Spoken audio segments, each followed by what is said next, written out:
আসসালামু আলাইকুম। বাংলাদেশ বেতার গোপালগঞ্জ। খবর পড়ছি রবিউল ওহাব। গোপালগঞ্জে এসএম মডেল সরকারি প্রাথমিক বিদ্যালয়ের উদ্যোগে ২০২৫ সালের বৃত্তিপ্রাপ্ত ৪৭ জন কৃতী শিক্ষার্থীকে সংবর্ধনা দেওয়া হয়েছে। গতকাল বিদ্যালয় প্রাঙ্গণে আয়োজিত অনুষ্ঠানে প্রধান অতিথি ছিলেন গোপালগঞ্জ ২ আসনের সংসদ সদস্য ডাক্তার কে এম বাবর। এই সময় তিনি নতুন প্রজন্মকে সুশিক্ষা, নৈতিক মূল্যবোধ ও দেশপ্রেমে গড়ে তোলার আহ্বান জানান। অনুষ্ঠানে জেলা প্রশাসক মোহাম্মদ আরিফুজ্জামান, পুলিশ সুপার মোহাম্মদ হাবিবুল্লাহ এবং সদর উপজেলা নির্বাহী কর্মকর্তা কৌশিক আহমেদ সহ শিক্ষক, অভিভাবক ও শিক্ষার্থীরা উপস্থিত ছিলেন। পরে বৃত্তিপ্রাপ্ত শিক্ষার্থীদের হাতে ক্রেস্ট তুলে দেওয়া হয়। গোপালগঞ্জ জেলা তথ্য অফিসের আয়োজনে শিশু, কিশোর কিশোরী ও নারী উন্নয়নে সচেতনতামূলক প্রচার কার্যক্রম প্রকল্পের আওতায় এক বিশেষ কমিউনিটি সভা গতকাল টুঙ্গিপাড়ার গোপালপুর পঞ্চপল্লী উচ্চ বিদ্যালয়ের হলরুমে অনুষ্ঠিত হয়েছে। গণযোগাযোগ অধিদপ্তরের মহাপরিচালক চলতি দায়িত্বে মোহাম্মদ আব্দুল জলিল এতে প্রধান অতিথি হিসেবে ভিডিও কলের মাধ্যমে ভার্চুয়ালি যুক্ত হয়ে দিক নির্দেশনামূলক বক্তব্য প্রদান করেন। মহাপরিচালক বলেন, বিশ্বের সকল ধর্মীয় অনুশাসন, পারিবারিক ঐতিহ্য এবং আমাদের আবহমান সামাজিক মূল্যবোধে মাকে সর্বোচ্চ স্থান, সম্মান ও শ্রদ্ধা প্রদান করা হয়েছে।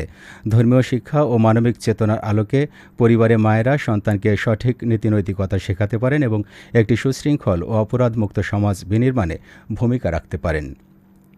মা ও নারীদের অধিকার রক্ষা এবং তাদের সামাজিক ও শারীরিক সুরক্ষা নিশ্চিত করা সকল ধর্মের মূল শিক্ষা এবং আমাদের নাগরিক দায়িত্ব বলেও উল্লেখ করেন গণযোগাযোগ অধিদপ্তরের মহাপরিচালক মোহাম্মদ আব্দুল জলিল। ভারপ্রাপ্ত জেলা তথ্য অফিসার মোহাম্মদ বেনজির আহমেদের সভাপতিত্বে গোপালপুর পঞ্চপল্লী উচ্চ বিদ্যালয়ের প্রধান শিক্ষক সহ অন্যান্য শিক্ষকবৃন্দ, ১০০ জন নারী, কিশোর কিশোরী ও শিশু এ সময় উপস্থিত ছিলেন। সাংস্কৃতিক বিষয়ক মন্ত্রণালয়ের উদ্যোগে ২০২৫-২৬ অর্থ বছরে নড়াইল জেলার ১১০ জন বিশিষ্ট সাংস্কৃতিক ব্যক্তিত্বের মাঝে ১৮,৪২,৫০০ টাকা এবং ৪৩টি সাংস্কৃতিক প্রতিষ্ঠানকে ১৫,৬৯,৫০০ টাকা অনুদান প্রদান করা হয়েছে। গতকাল জেলা প্রশাসকের সম্মেলন কক্ষে আয়োজিত এক অনুষ্ঠানে এ অনুদানের চেক বিতরণ করা হয়। অতিরিক্ত জেলা প্রশাসক সার্বিক আহসান মোহাম্মদ রাসেল এতে প্রধান অতিথি হিসেবে উপস্থিত থেকে এসব চেক হস্তান্তর করেন। সরকারি এই সময়োপযোগী উদ্যোগকে সাধুবাদ জানিয়েছেন জেলার সচেতন নাগরিক সমাজ ও সাংস্কৃতিক মনা ব্যক্তিবর্গ। তাদের মতে এই আর্থিক সহায়তা জেলার সংস্কৃতি চর্চাকে আরও গতিশীল ও সমৃদ্ধ করবে। জেলা শিল্পকলা একাডেমির কর্মকর্তা, বিভিন্ন সাংস্কৃতিক সংগঠনের প্রতিনিধি, অনুদানপ্রাপ্ত সাংস্কৃতিক ব্যক্তিত্ব এবং স্থানীয় গণ্যমান্য ব্যক্তি এবং গণমাধ্যম কর্মীরা এ সময় উপস্থিত ছিলেন। নড়াইলের লোহাগড়া উপজেলার মাইটকুমড়া কালনা মিতালি মাধ্যমিক বিদ্যালয়ে অনুষ্ঠিত হয়েছে অভিভাবক সমাবেশ, কৃতী শিক্ষার্থী সংবর্ধনা ও প্রোগ্রেসিভ রিপোর্ট প্রদান অনুষ্ঠান। গতকাল বিদ্যালয়ের প্রধান শিক্ষক দীপঙ্কর সাহার সভাপতিত্বে অনুষ্ঠানে প্রধান অতিথি ছিলেন উপজেলা নির্বাহী কর্মকর্তা এস.এম. মুস্তাফিজুর রহমান। তিনি বলেন, শিক্ষার্থীদের সাফল্যে শিক্ষক ও অভিভাবকের সম্মিলিত ভূমিকা অত্যন্ত গুরুত্বপূর্ণ। সুশিক্ষা ও নৈতিক মূল্যবোধের মাধ্যমে আগামী প্রজন্মকে গড়ে তোলার আহ্বান জানান তিনি। অনুষ্ঠানে আরও বক্তব্য রাখেন লোহাগড়া সরকারি পাইলট উচ্চ বিদ্যালয়ের প্রধান শিক্ষক এস.এম. হায়াতুজ্জামান এবং বিদ্যালয়ের সাবেক সভাপতি এস.এ. সাইফুল্লাহ মামুন। পরে কৃতী শিক্ষার্থীদের হাতে ক্রেস্ট তুলে দেওয়া হয়। মাদারীপুর সদর উপজেলার কুলপদ্দি এলাকার সামিয়া বেকারি নামের একটি প্রতিষ্ঠানে মোবাইল কোর্টের মাধ্যমে জরিমানা করা হয়েছে। গতকাল জেলা প্রশাসন ও বাংলাদেশ নিরাপদ খাদ্য কর্তৃপক্ষ যৌথভাবে সদর উপজেলার চৌরাস্তা এলাকার বেকারি কারখানায় এ অভিযান পরিচালনা করে। মোবাইল কোর্ট পরিচালনা করেন জেলা প্রশাসকের কার্যালয়ের সহকারী কমিশনার ও এক্সিকিউটিভ ম্যাজিস্ট্রেট মোহাম্মদ মিল্লাত হোসেন।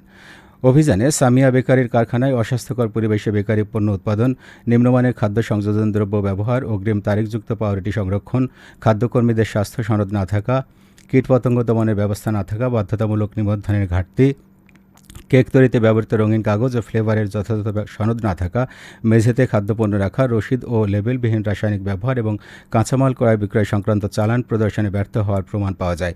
এসব অপরাধে সামিয়া বেকারিকে ১ লাখ টাকা জরিমানা প্রদান করে তা আদায় করা হয়। একই সঙ্গে প্রতিষ্ঠানটিকে ভবিষ্যতে এ ধরনের অনিয়ম থেকে বিরত থাকারও নির্দেশনা দেওয়া হয়।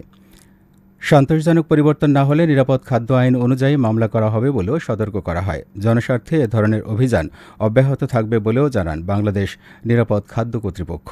জেলা নিরাপদ খাদ্য কর্মকর্তা রফিকুল ইসলাম ও আনসার সদস্যদের একটি দল এ সময় উপস্থিত ছিলেন। সবশেষে আবহাওয়া।